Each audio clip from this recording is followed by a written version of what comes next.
welcome to the ICT Pulse podcast, the online platform where we discuss ICT issues from a Caribbean perspective. I'm Michelle Marius, your host and the editor and publisher of ICT Pulse. Today, we have another installment in our Tech in Africa series in which we explore the ICT and technology sectors on the African continent with a view to breaking down some of the barriers between Africa and the Caribbean region, whilst also seeing what insights we can learn which can be applied here. Our conversation today centers around fashion and technology. ADJOAA is an online marketplace featuring curated fashion and artisan products made in Africa or by the Black diaspora. Headquartered in the UK, but operationally based in Ghana, and the brainchild of our guest, Pinaman Owusu-Banahane, its founder and CEO, and a longtime personal friend of mine, ADJOAA has been punching above its weight in the sustainably made and ethically produced segment of the global fashion industry. The company just celebrated its second anniversary and features over 100 brands and 20,000 products from across 25 countries in its portfolio on its marketplace website, ADJOAA.com. So in addition to wishing ADJOAA a happy birthday, we thought it fitting to chat with Pinaman about her experience setting up and running a tech business in Africa, which I'm sure many of us are curious about, as Africa and Caribbean policymakers have been working towards strengthening the links between the two regions. Pinaman, welcome and thanks for joining us. Thank you, Michelle. Thank you so much for having me. And it's just such a delight to finally be able to join you on this segment. Wonderful. I mean, we have known each other for over 10 years, and I have been a sounding board for ADJOAA, but I think I want to help to share ADJOAA's story. So, start us off and tell us a little bit more about ADJOAA, why you started it, and what is the problem that ADJOAA is trying to solve. Oh, yes, indeed. We've known each other for almost 16 years. I was thinking about it this morning. So you've been a mentor and a friend, and really like a pseudo co-founder, essentially, beyond being a sounding board. So I'm grateful for this opportunity. So what is ADJOAA and what problem is ADJOAA trying to solve? ADJOAA, as you rightfully said, is a curated multi-brand marketplace for products by designers of African descent. So either African designers or designers of African descent in the diaspora. And the problem that we're trying to solve is a two-sided problem. On one side, for the suppliers, we're looking at access to market and the underlying pain points that come with it when suppliers are trying to access regional, global markets beyond their domestic. So things around technology, as well as logistics, the expertise around marketing and payment solutions. So that is the one part for the suppliers. And then on the other side of the demand side, we are looking at addressing the underserved needs, right? The demand for sustainably made products, the demand for ethically made products, and consumers looking for products that really align with their value, their own personal ethos. So we enable that, so we connect these amazing producers, whether based on the African continent or in the diaspora, with consumers around the world that are looking for products that are unique, well-made, and with a conscience, really. Essentially, that is what ADJOAA is all about. Absolutely. And I think, from our conversations, I know that you were quite concerned about the fact that ADJOAA's creativity, the creativity of its designers and its artisans, was not necessarily being showcased by Africans. What often happens is that renowned brands, we take for granted that they get inspired by, for example, African-made products, the prints, the some of the products that are being produced, the artisan designs, but they are not at the forefront of sharing with the world their own creativity. Yes, I think you do know this very well. I think Africa has always, the terminology is a bed of inspiration. And when you're a child of the continent, you see the level of creativity, the level of craftsmanship, the level of innovation that is happening. But oftentimes we're not accorded that kind of we're not accorded the same visibility that a brand from the West or so-called global West is given the level of recognition. So I have always felt that it is, for me, the onus, the responsibility really is upon us as the persons of the continent, of the diaspora, to really champion and highlight, try and showcase the craft, the quality of it, and the impact that, by extent, that is being realized by our own designers or our own industry promoting crafts and wares from the continent. So partly ADJOAA is looking at doing that, championing that desire to find hard to find products, the desire to find something really unique that is embedded with rich stories. And also, the world has moved through a stage of industrialization, so everything is mass produced. But we have these beautiful cottage industries, this beautiful heritage and practices that ought to be preserved, that ought to be protected, right? So we're doing all of that. We're supporting the designers that are protecting decades and hundreds of years of heritage through their production practices, whether it's a manufacturing or it's a weaving technique, or whether it's the printmaking technique, and also elevating that to a level that often is not associated with the continent, to a level of premium quality, a level of luxury, but in a way also very accessible, because oftentimes when we talk about luxury, I personally think that is very subjective. What is luxurious to me at £100 might not be the same to someone who has a disposable income that finds luxury as things worth over £1,000, right? So we're giving consumers options around this quality, rich heritage products, really. Indeed. Now, since I've known you for so long, when I met you, you were in public health and a public policy specialist. And yes, now being an entrepreneur, that is a far cry from where you started. So share with us a little bit about your story and why you set up, what drove you to set up ADJOAA. Yeah, I think we are products of our environment. So I would take you back to 1983. My granddad was an entrepreneur, hotelier. There's a place in Ghana called Kintampo. Life's actually middle point of Ghana. It's at middle point of Ghana. And if you go there is a hotel called Midway Hotel.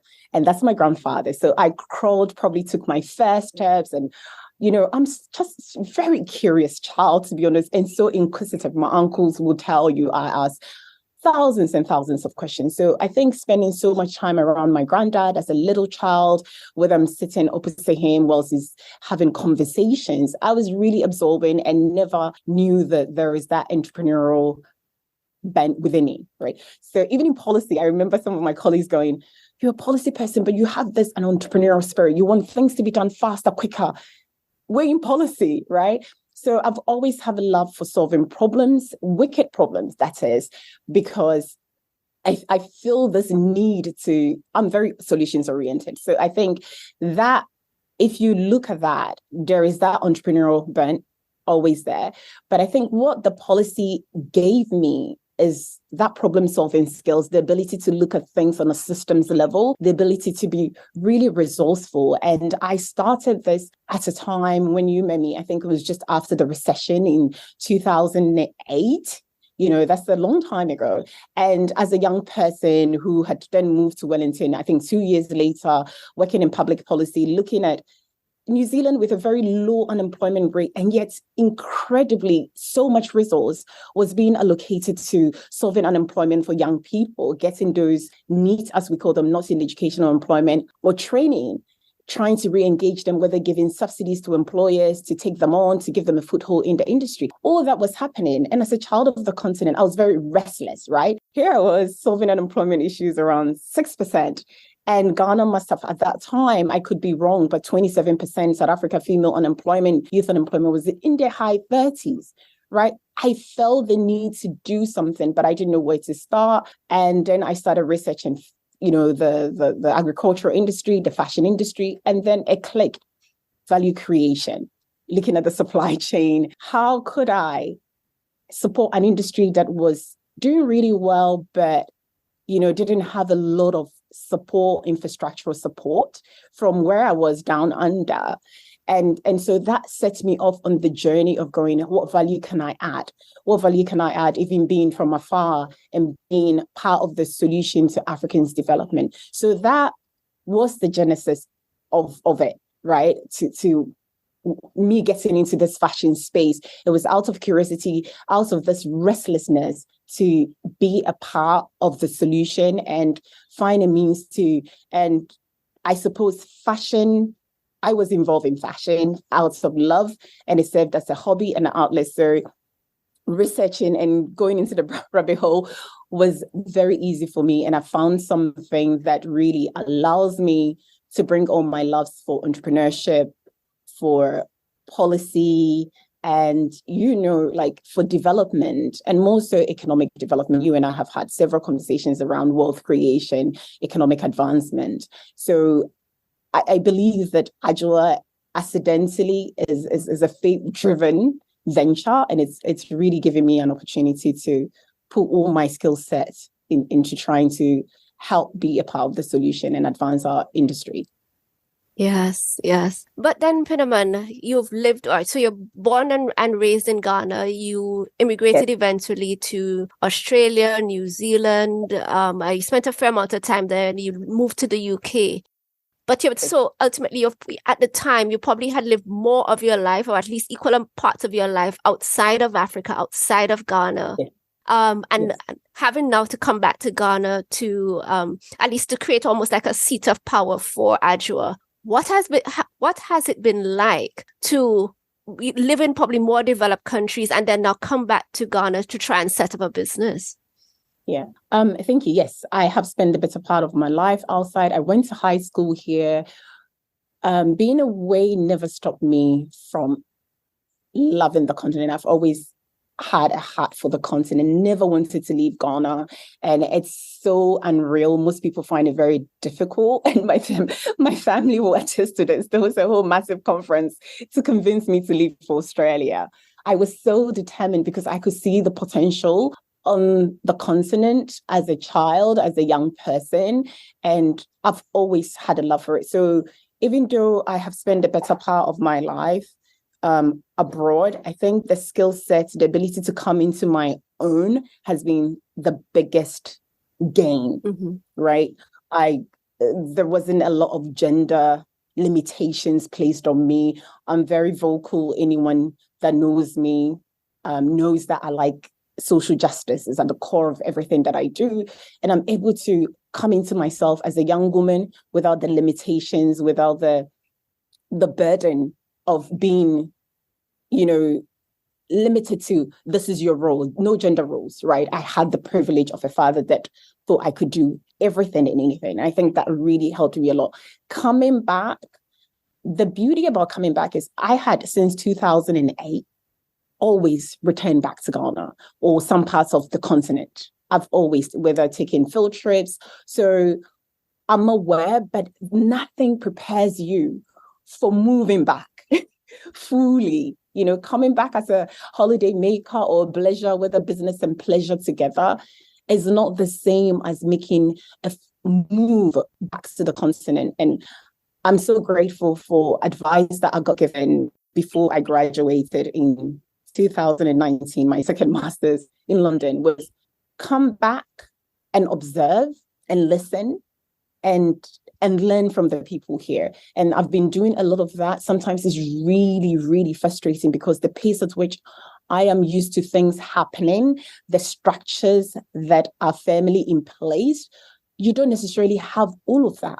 But what places like Ghana and the continent really shows you is the innovation and the resourcefulness and how people are creating and building with so little and being very agile and adaptable to the situations around them. And I see that as an entrepreneur, as business opportunities, right? Which the same way, it's really the lens through which you look at things.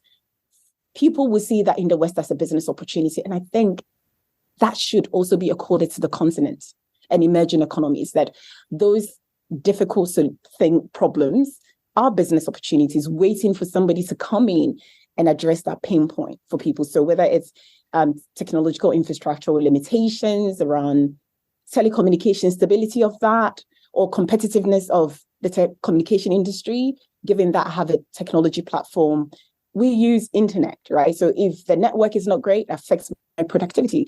So I'm saying that these challenges, right, are business opportunities waiting for investors, some innovators to come in and disrupt the industry to create some level of competition, because I feel like it's almost a monopoly, especially in Ghana, one key dominating telecommunication partner, right? So I see a lot of opportunities on the continent, but the level of support, system support that you have in the West, there isn't a lot of that here, right? But like I said, there is the resourcefulness, the innovation, the adaptability of the entrepreneurs on the continent is incredible.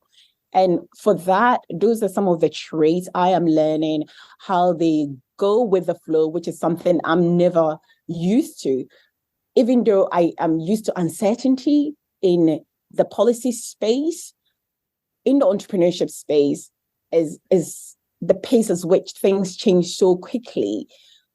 I expect to be able to do that when I'm here, but then systems also sometimes constrain you. So I'm not at my level best of productivity sometimes when I'm here, but I find workarounds, whether it means working at night, right? And these are things that you learn from those in the ecosystem to make sure that you're being super productive. So it has its opportunities and it has its challenges, just as you would have in the West.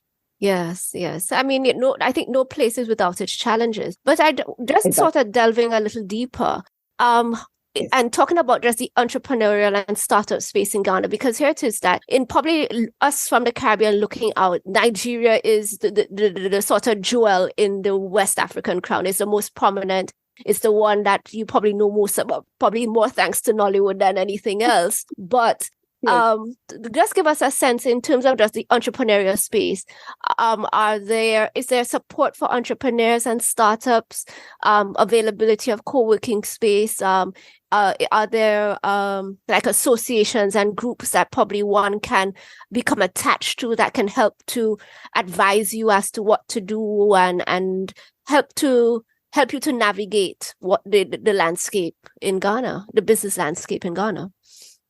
Yeah, they're definitely, so in terms of the ecosystem, the broader African ecosystem, yes, rightfully so, Nigeria is a massive player. So is South Africa, Kenya. I think there is 2 tranches. I'm sure there are more depth in that, but I'll take the first. And the big 4 is Egypt, Nigeria, South Africa, and Kenya.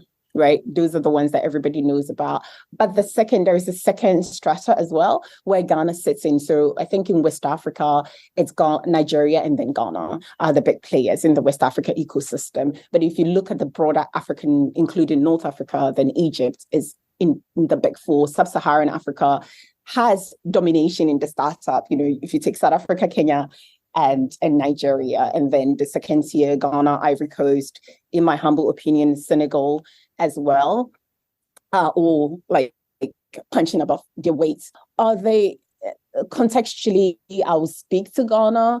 In the last 2 years, I've been spending more time. We're HQ'd in the UK operational base in Ghana because the government of Ghana is working incredibly hard to get investors, a lot of FDI, foreign direct investment, into the economy, but also to support the ecosystem. I think this particular government, from what I've gathered and what I've studied so far, seems to be very business focused. So the Ghana ecosystem, I would say, comparing to Australia or New Zealand or even the UK, I would say it's evolving, but it's a very vibrant one. There are lots of events, which is more of what I see, events and networking opportunities. So if you're that way inclined, then it's fantastic to come in, get involved in the communities, and then get to meet who the ecosystem players are.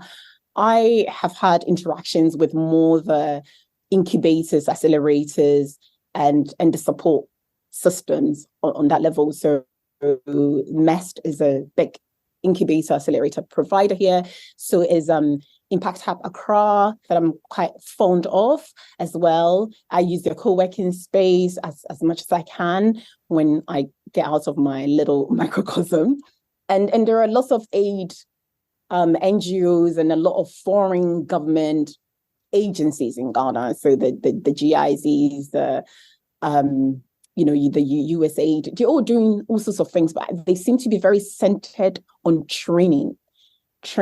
And I think personally, I feel that African entrepreneurs deserve more than training. Yes, there are those that need the training.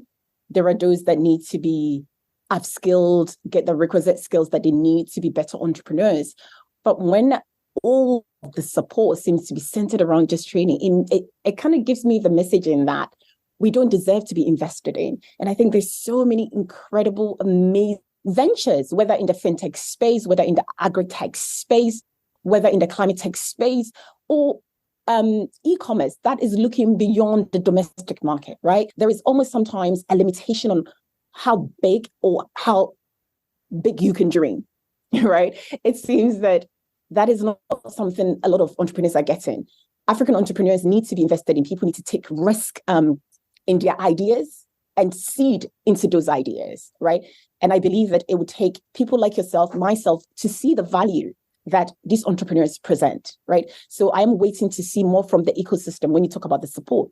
I want to see the accelerators and the incubators doing investor education, right, into industries that would benefit the continent of Africa or the diasporan market, and to see our companies move beyond the four walls or corners of the African continent into. So I'm so excited by the likes of ZPay, right?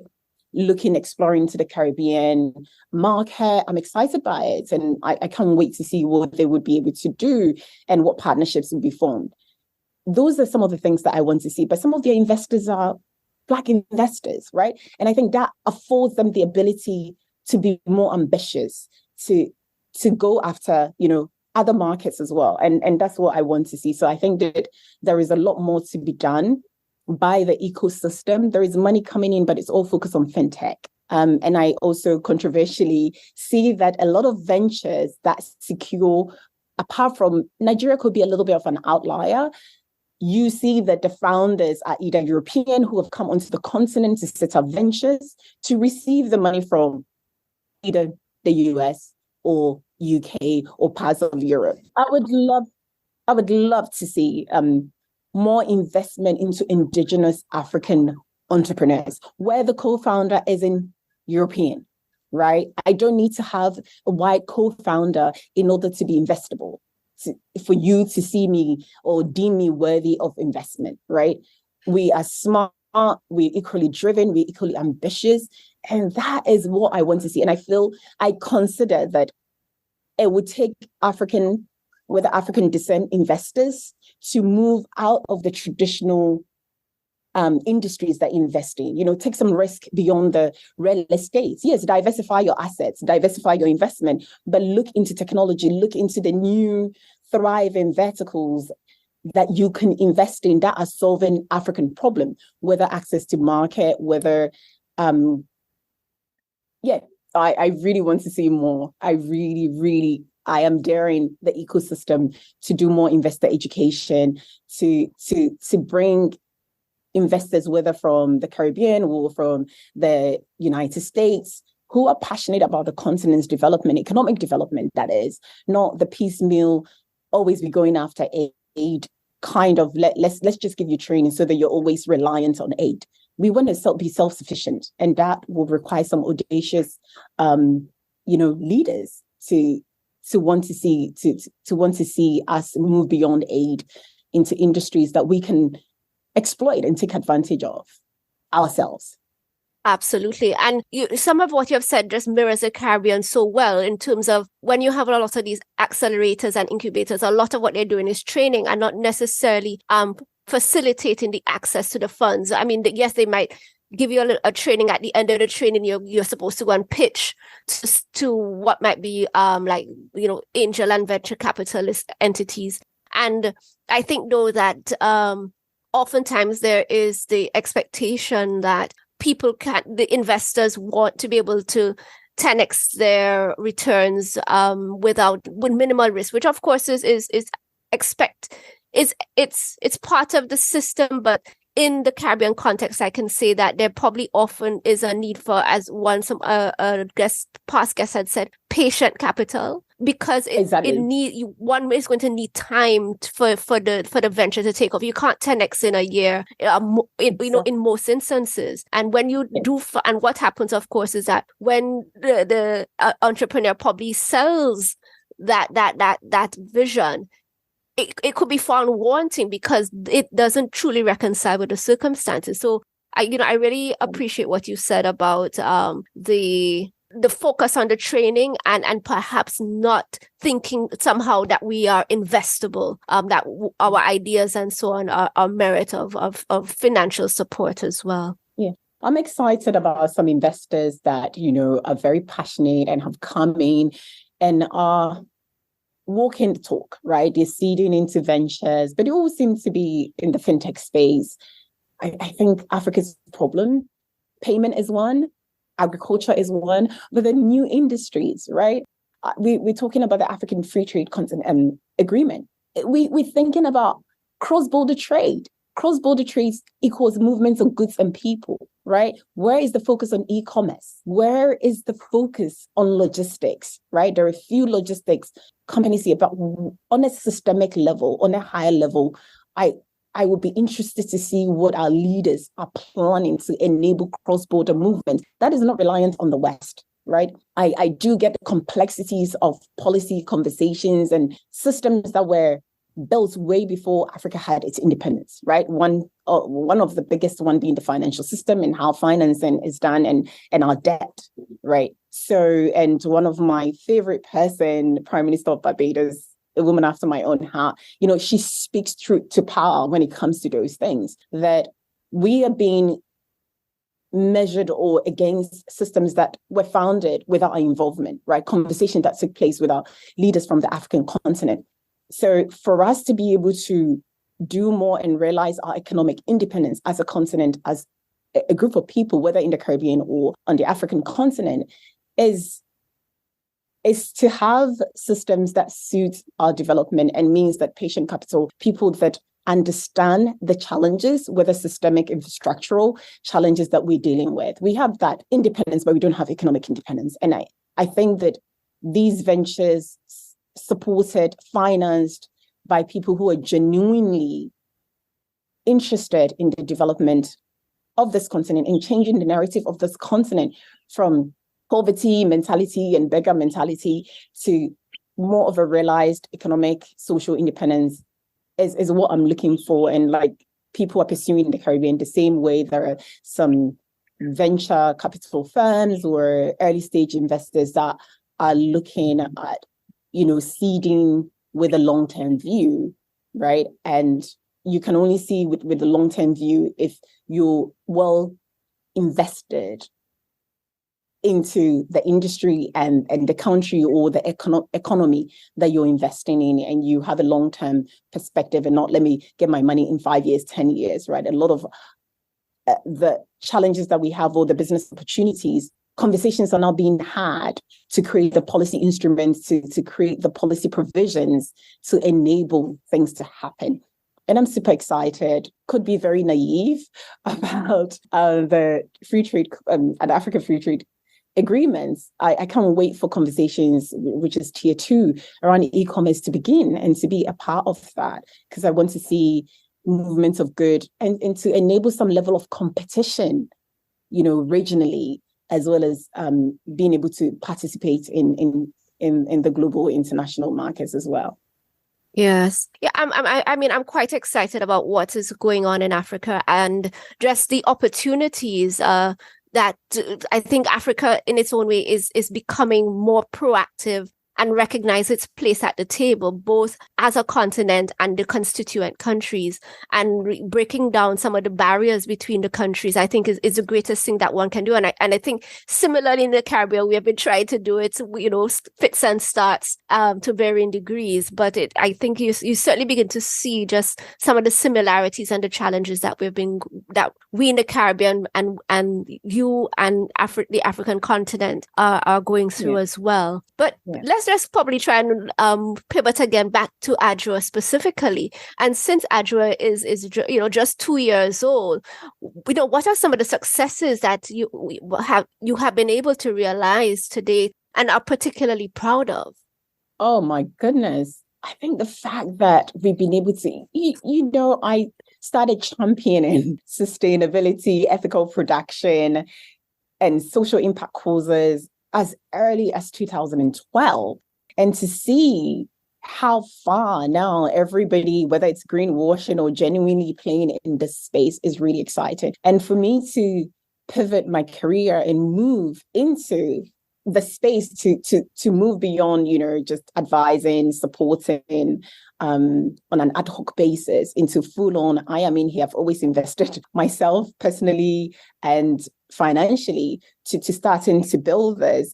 We've overcome a lot of challenges, but there's so much for a very small startup with big vision that is being bootstrapped. The funniest thing is nobody believes me when I tell them that we're a bootstrap venture. I get big companies, and some of which behind closed doors, that reach out to me with proposals of partnerships to work with us to help us grow, and quoting me big money like $80,000 or $60,000, or bring me £12,000 to let you do you a spread in our magazine and things like that. I'm flattered, but it's been rolling up my sleeve, working around the clock. But I think on a personal level, and for me, wellness is important, and I learned a lot of that also from you, is the personal biggest achievement this year is not having burnout, right? In the first year of the company's founding and building and acquiring, I was pretty much every 3 months I was out because I was sacrificing my health and building and wanting to grow in a pace that was great for the company, but personally quite detrimental to my health. And I've always been very particular about self-care and all of that. And I was terrified that I was letting it go because I found myself in this new space. So on a celebrated level, as one of the main persons championing this, having good health is one that I'm so grateful for.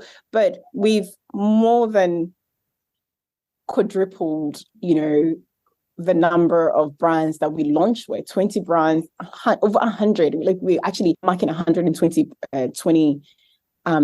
brands as of this month, right? I'm super excited by it. And one of the biggest growth is a venture is pursuing financial sustainability. So now we're getting organic outreach from brands reaching out to us. We love your story. We love what you stand for and what your company is doing. And yet we have a very rigorous selection process because we're sustainable and we want to add value. So we go through a huge vetting process, which is all to lead into some of the goals and targets we have for next year to see how we keep on adding value to the brands that we work with. So that is one. Setting up an operational base in Ghana has also been one of the biggest achievements, so that, and the logistic partnerships that we were able to realize before we even shipped one item is a huge thing. But I think there is so much more, as anyone who runs a business, that you feel like there is always something new to do,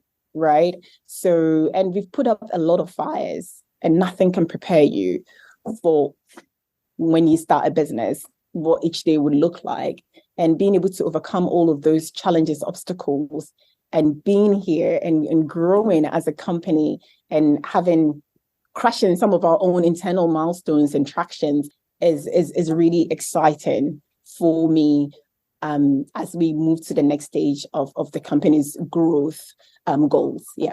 Yes, fantastic. And on the flip side now, in creating an online marketplace, what have been some of the challenges ADJOAA has been and probably continues to grapple with? Oh dear. Talent, quality, skilled talent is one, because the space that I'm in, I initially had this very naive goal. I really want to, bring money back to the continent. So I wanted to employ all the skills set, apart from the core team. Every penny that we wanted to spend, I wanted to make sure that the talent was from the continent somewhere. And the level of marketing expertise that ADJOAA demands, we haven't found it yet, right? The technical expertise in the development space is there, but we struggling when it comes to marketing expertise. So I've had to stop, reevaluate things, and look to the places that I can so that I can grow the company. The other thing is the regulatory environment, which we can control, right? There is a lot happening that as a founder, I need to keep abreast with, whether in the continent. We're doing product market fit in the UK, but we also are very clearly know another market that people love what we do and are constantly buying from us, even superseding our UK markets, which is really exciting, right, for future market entry visions or market entry plans, right, where we want to scale to next when we get to that point. So that has been quite exciting. But on the legislative level, there's so much going on in the EU that I need to keep abreast of. Whether it's around the taxation policies, whether it's around the anti-greenwashing policies, how do you help small brands that don't have the capital to be able to compete when they're actually doing more than these big brands, right? And yet, if they don't have the right certifications, for example, they can trade into certain markets eventually in the next 3 years. So these are the things I've had to keep abreast with, and the constant cost, fluctuation of currency, inflation, all of that stuff. You can't control the economics, right? And your partners increasing their prices constantly. So logistic has been the biggest one. Every 3-6 months, there is a new increase in cost of logistic, which has a huge impact on our customer experience. And when, the fast fashion brands can often ship things for free and subsidize their cost, we can't compete in that space. So we've had to be super creative with how we operate. And these are some of the challenges that is not uniquely to us.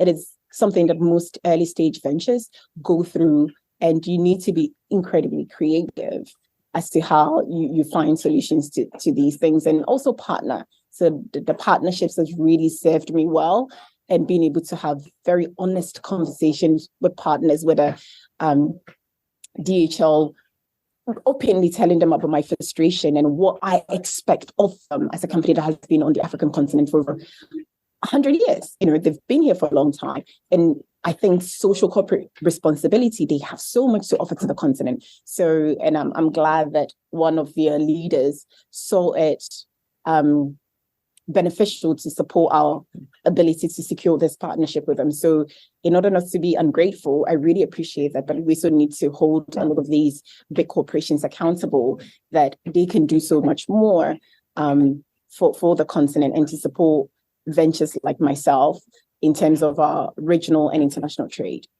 Absolutely. Okay, so just delving a little bit deeper, based on a lot of what you've said, I mean, there are a couple of things I at least want us to tease out before we draw our conversation to a close. And technology is integral to your business.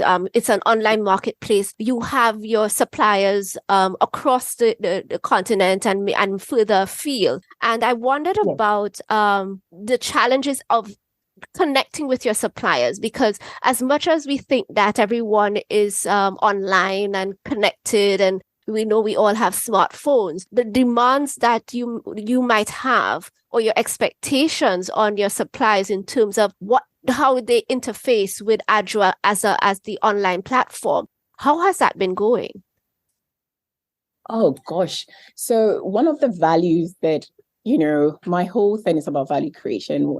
And in order to understand how these small businesses operate, I needed to be on the ground. Now, I've been on the ground since 2008, coming in and listening to stories and the challenges and the pain points and what they need in solution with. And I spent my dissertation delving deep into this. And even still, we still collect a lot of consumer insight as well as supplier insight.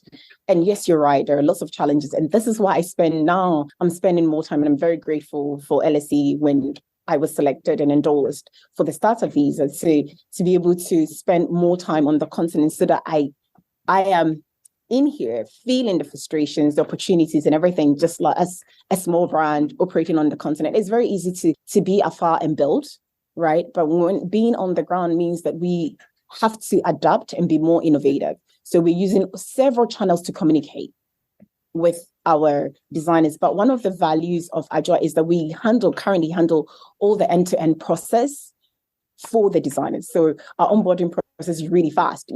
If you're a really determined designer, you can be onboarded in one day and we handle the rest for you, because that is the value that we want. And as we learn and grow, obviously, as a tech company, we want to be able to optimize our processes and automate, right? So now we have enough insight to build ADJOAA 2.0 and see how we overcome some of these challenges. And this is why I'm on the ground. Without sharing our defensibility openly, this is why I'm here, so that we find solutions, that technology enablement that would give our small brands the ability to be designers, to focus and see retailers or platforms like ADJOAA as an extension of their business, right? We're a business partner. We're in there. We handle the business of fashion for these brands. And that is the level of partnership. And we want to create and we keep working at. So yes, there are technological challenges, but you have to be adaptable. You have to learn. You have to get insights, garner insight from your suppliers and build solutions that address problems that their lived experience or everyday reality. And that's what we're hoping to do in 2.0 of ADJOAA. But yes, as it stands, we handle the end-to-end process and we'll continue to do that, but just more in a very adaptive, optimized, automated process. I want to automate as much as possible so that we can also delegate and free up my time to focus on other aspects of the business, the selling aspect, the fundraising, and the talent recruitment aspect. Yeah. Indeed. And I'm also, baffled and certainly want to continue to emphasize to our audience about the fact that you have designers and artisans from across the continent. Yes. And I'm just saying, can you share a little bit more about how then to manage or this sort of diverse group? Because the Ghanaian suppliers that you have, it's a different mindset, it's a different culture. Here it is, you're based in Ghana, but you might be, getting products and doing business with entities based in South Africa or Kenya or Ethiopia. How then, what's your mindset around that, and how do you manage a regional business for all intents and purposes? I mean, this is a global business, but you're managing all of these regional suppliers. Yes, very much so. You need not to underestimate the importance of learning the different cultures. Ghanaians are similar but very different from Nigerian designers in the mindset, in the operations. No offense to my beautiful Ghanaian designers. Nigerians are very hustled, business, go get the money kind of mentality, right? So that comes through in their approach. Things, they chase you up, they do things very different from some of my Ghanaian suppliers. My team have to reach out to them, not to take credit from my team. They have to reach out to them for the new collection. So it's also an education for us to adapt to the cultural nuances between the different markets, the different country, and even regionally, and also the level at which the designer is, the designers that are more established have more of a global mindset, are used to maybe trading cross-border, and it's not just domestically, either regionally or internationally. And you can see that in their communication when you're dealing with them in business. And yet there are also some really young emerging brands that are hungry and very driven because they've got amazing collection and they need people to discover it. So they also pursue us as a platform to find out, engage with us. And I feel that we could do so much more, but we're limited. We're full strong team membership, right? Being able to work across 25 countries. And I feel very privileged in the same ways as I have this level of responsibility to these designers. Like, I see myself as them. I put myself in the shoes and want to succeed, because when they succeed, we succeed, and vice versa. So learning the culture is something I can't stress enough. The different way, the attitudes to work, And it's really crucial and we are always learning, and we're always trying to find ways to better our relationship with our vendors. And there is still so much more that we can do, because someone in South Africa is virtually so different. South Africa is more advanced market when it comes to the fashion industry, more structures, more systems in place. The production is so different when you compare that to Ghana. And similarly, the same thing for Kenya. Kenya is a little bit more advanced. So once you know the different markets and the different cultural influences, you adapt to how you operate and how you engage. That's not to say I don't get shocked and sometimes feel frustration, but then you take a step back and then you realize that you're getting a cultural education on a higher level at a faster pace than most people would. And here you would think that having grown up in Ghana, in Australia, in New Zealand, with different cultures, and in the UK, that would prepare me, but nothing will prepare you, because Africa is not homogeneous, right? It's so varied culturally, and the systems all play a part in how you conduct business. Yeah. Absolutely. And I mean, the same with the Caribbean in terms of we are not homogeneous. Everybody thinks of the Caribbean as just this one area, but there's so many differences. They may not be significant when you look at it, but they're sufficient that you need to recognize that you are dealing with a different country, and there may be slight changes that in how you approach things and how they see themselves and the world that you need to include and consider in how you engage with us here in the region. So it's very much so. Mm-hmm. Very, very much so. Very, very much so. Right. So I think I will be beginning to draw this conversation to a close. You and I can talk. We've spoken for 2 hours plus. I mean, even me here in Jamaica and you in Ghana. But probably share with our listeners, what has been probably the biggest lesson you've had to learn in running ADJOAA?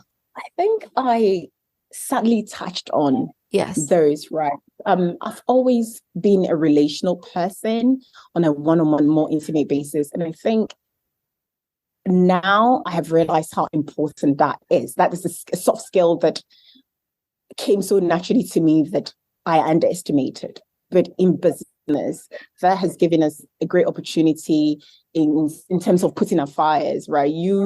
Behind closed doors that I'm constantly putting out fires. In a day, I can go through so many highs and so many lows, and I'm learning to, as one friend and family investor said, to flatline.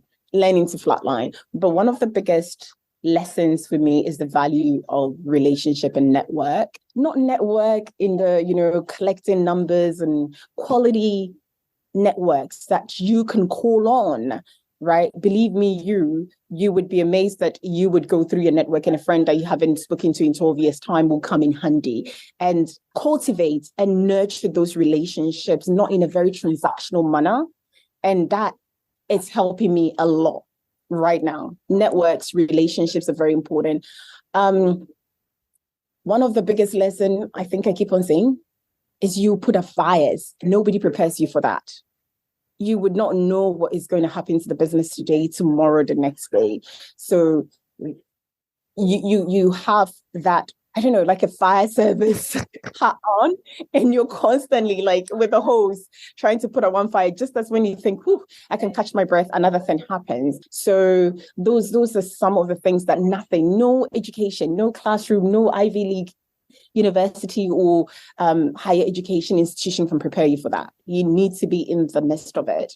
So the closest to it is if you've had a senior executive level career and you're risk managing, then it's transferable skills. And I'm very grateful for my career and working with, people that you often have to do a lot of thinking and problem solving for and advice. So it serves me well in terms of problem solving, troubleshooting.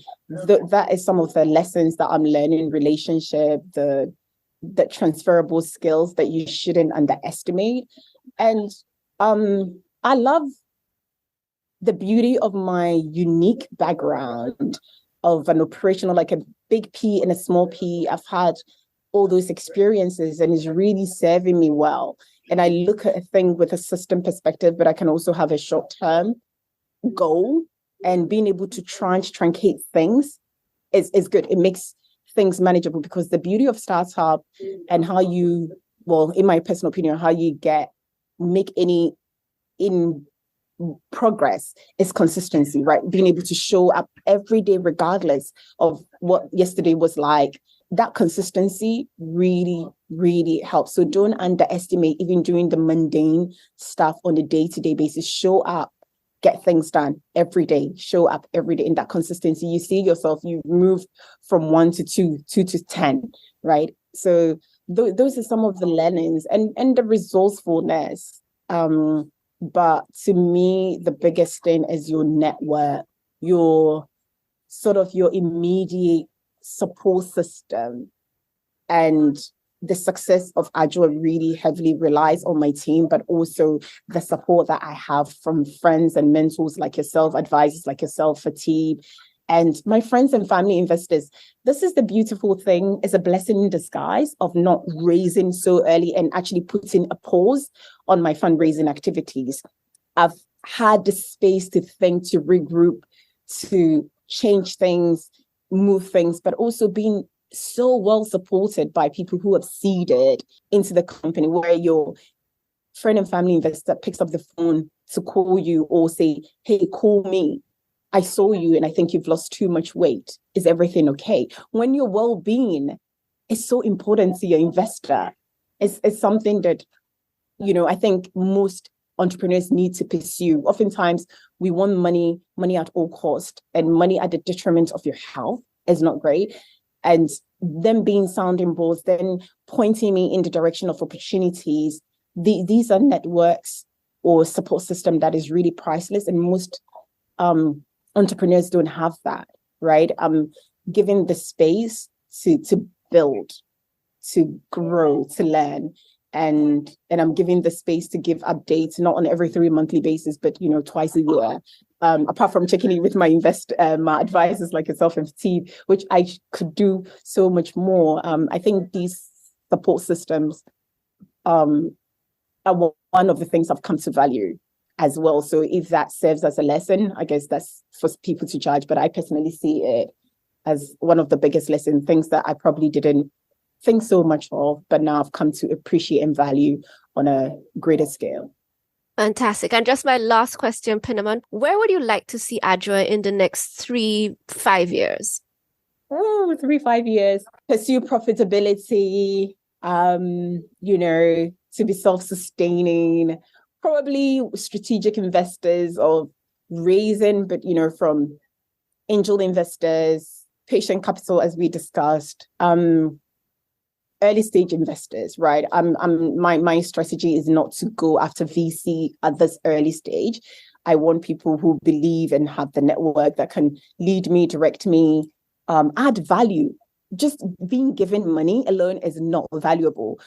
Someone can seed $5,000 into your company, and the advice, the network, the introductions that they can give you supersede someone signing $100,000 check for you and not being involved in your company at all. I value investors that show an interest, that are almost disciples of, to use a very biblical terminology, of your company, that talk about the company, that introduces you or points you in the direction. So I do want to see growth, probably see 100, another 200 more brands being able to make on average, $30,000 for my brands, each brand on the platform. And, so that tells you how much millions we're trying to go after, and hopefully eventually billions that we want to, because for me, it comes back to one thing. I have a policy background. I want to see income mobility. I want to see the privilege that I've been afforded being given to other people, the places I've been, the spaces I've been in, seeing another artisan's child get the level of education, healthcare that they need to thrive and be a good member of society and contribute economically is what drives me, is what gives me purpose, is what gives me meaning. And so that is the goal we're pursuing, to make ADJOAA a financially sustainable, profitable venture, and to be able to give more opportunities to brands to come on board and to grow the team. So yeah, for profitability, financial sustainability, and the level of social impact that we want to make, not just to the designers, but to the artisans and the communities that they work on. If you believe in trickle-down economics, that is potentially something that we would love to see be realized. Thank you so much, Pinaman, for joining us and for sharing with us ADJOAA. I mean, I have been with you for all of your journey with ADJOAA, and it's always exciting to see how ADJOAA is growing and unfolding, and yes, the trials and tribulations, but it is really something to see an entity come to life and to grow and to be built in the adversities that exist for almost any startup, but within fashion, within tech, within a developing country, as a female entrepreneur, and you know, a lot of things that we don't always think about. We just roll up our sleeves and try to get to work. But when you step back, you have accomplished so much in such a short space of time. And I really wanted to wish ADJOAA a happy birthday and congratulations to you personally and to the team on the successes that you all have had today. So thank you so much for joining us. Thank you so much for having me. It's such a pleasure. You've been an absolute mentor and absolutely champion of mine. And you saw something in me that, you know, I hope that, as I keep on saying, pass the mic and be raising the next generation, investing in them, whether with my skill set, my support, any way I can support, just as you have done to me. I will keep on passing the mic as well. So thank you so much for believing and seeing something in me that I probably didn't realize when we met 16 years ago. That's it for today's episode. Thank you so much for listening to the ICT Pulse podcast. You can find links to some of the things we talked about on our website, ict-pulse.com. The music is from the composition The Last Word, We Ma Chérie by Andy Narrell. If you like this episode, please show your support by leaving us a 5-star review, as it will help others find the show. You can email us at info@ict-pulse.com or drop us a note on social media at ICT Pulse, either on Facebook, Instagram, or Twitter. We hope you'll join us again for our next episode. Take care.